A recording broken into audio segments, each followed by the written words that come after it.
Hello guys, कैसे हो आप सब। उम्मीद करता हूँ आप लोग ठीक ही होंगे। तो आज के डीबीएमजे के नए एपिसोड में आप सभी का स्वागत है।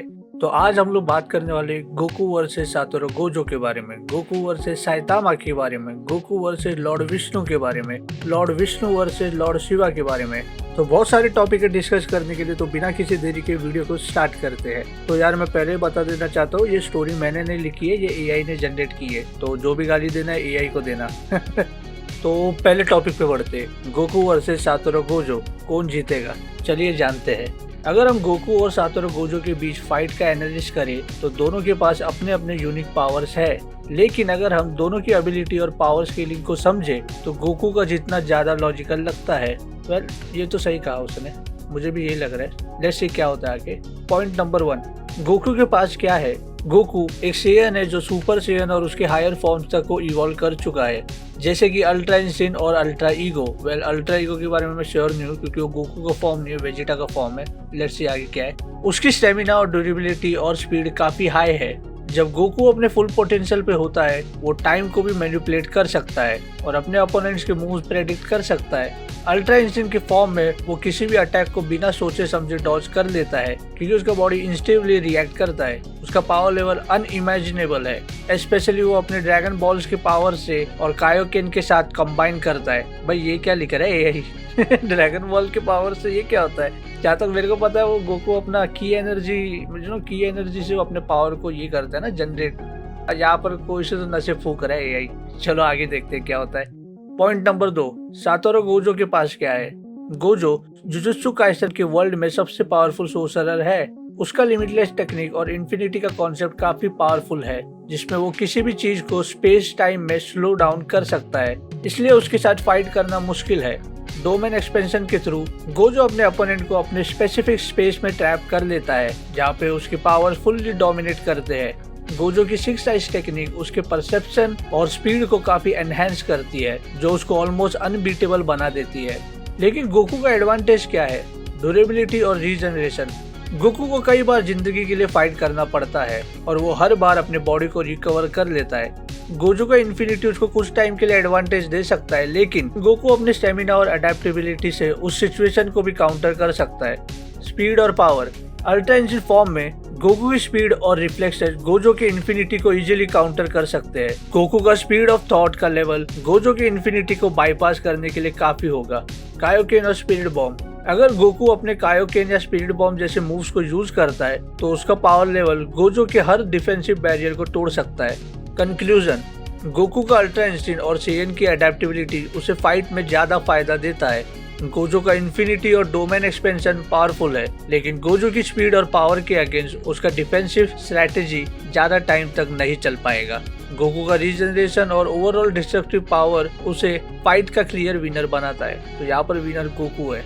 वेल, ये थोड़ा मुझे इजी लगा ये वाला। लेट्स सी आगे क्या होता है।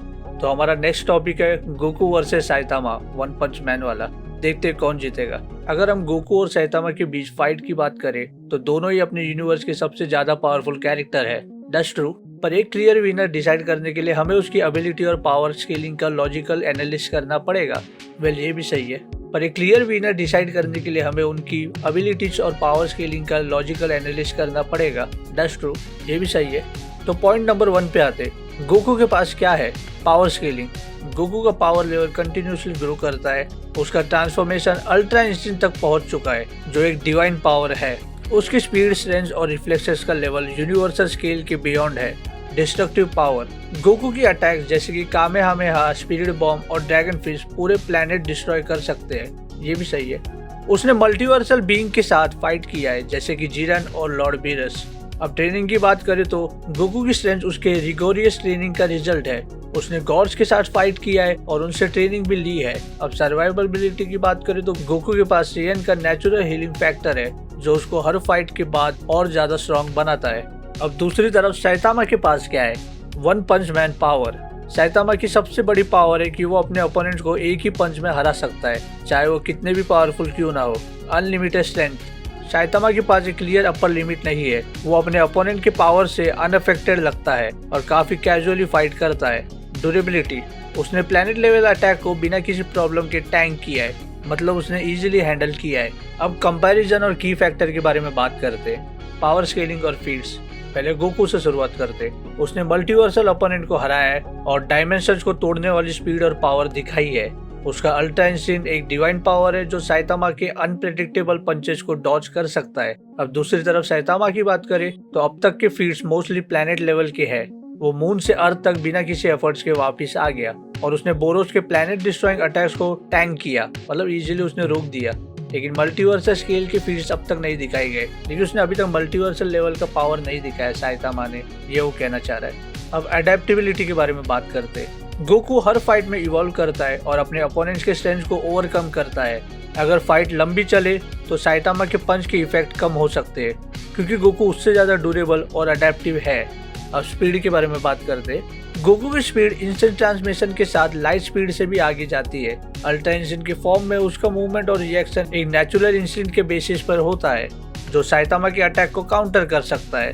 अब स्ट्रेंथ कंपैरिजन के बारे में बात करते हैं। साइतामा थ्योरेटिकली लिमिटलेस है, लेकिन उसका स्ट्रेंथ गोकू के कैलकुलेटेड और ट्रेनेड पावर के अगेंस्ट कमजोर लगता है। गोकू की एनर्जी अटैक जैसे स्पिरिट बॉम्ब साइतामा को ओवरवेल्म कर सकती है, क्योंकि वो की बेस अटैक को टैंक करने के लिए डिजाइन नहीं लगते। वो मैं कह रहा था ना आपको कि की एनर्जी गोकू का सबसे पावरफुल ये है एनर्जी, तो वही वो कह रहा है कि साइतामा के अटैक शायद गोकू के की एनर्जी के आगे थोड़े फीके पड़ सकते हैं। तो अभी एआई का फाइनल वर्डिक्ट विनर अभी हमें पता चलने वाला है। साइतामा एक गैग कैरेक्टर है जिसका पर्पस है कि वो सबको इजीली हरा दे, लेकिन अगर हम लॉजिकल स्केलिंग और फीड्स के बारे में बात करें तो गोकू का एक्सपीरियंस और पावर स्केलिंग और डिवाइन ट्रांसफॉर्मेशन साइतामा के वन पंच को टैकल कर सकता है। गोकू का स्टेमिना और एडेप्टेबिलिटी उसे लॉन्ग टर्म फाइट का क्लियर विनर बनाता है। तो भाई एआई ने विनर डिक्लेयर कर दिया है, विनर है गोकू। साइतामा पावरफुल है, लेकिन उसके पावर का अपर लिमिट अभी तक दिखाई नहीं गई है, जबकि गोकू कंसिस्टेंटली यूनिवर्स के मोस्ट पावरफुल बीइंग्स के अगेंस्ट जीता है। वाह। तो बस आज के लिए इतना ही रखता हूँ। तो आप बताओ, आपके हिसाब से एआई ने क्या ये फेयर जस्टिस रखा है? क्या उसने बराबर से एनालिसिस किया है? अगर नहीं तो कमेंट में बताओ आपके हिसाब से क्लियर विनर कौन होना चाहिए। उम्मीद करता हूँ आप लोगों को ये वीडियो पसंद आया होगा, तो प्लीज़ लाइक करो और शेयर करो इंडियन एनिमे कम्युनिटी के साथ। आपको इस वीडियो का कौन सा पार्ट ज़्यादा पसंद आया ये हमें कमेंट सेक्शन में ज़रूर बताना। हम लोग कम्युनिटी सेक्शन में रेगुलरली अपडेट्स डालते हैं, so do check out that as well. हमारे सोशल मीडिया हैंडल्स के लिंक आपको डिस्क्रिप्शन में मिल जाएंगे, so do check out that as well. हम मिलते हैं आपसे अगले वीडियो में, तब तक के लिए पीस।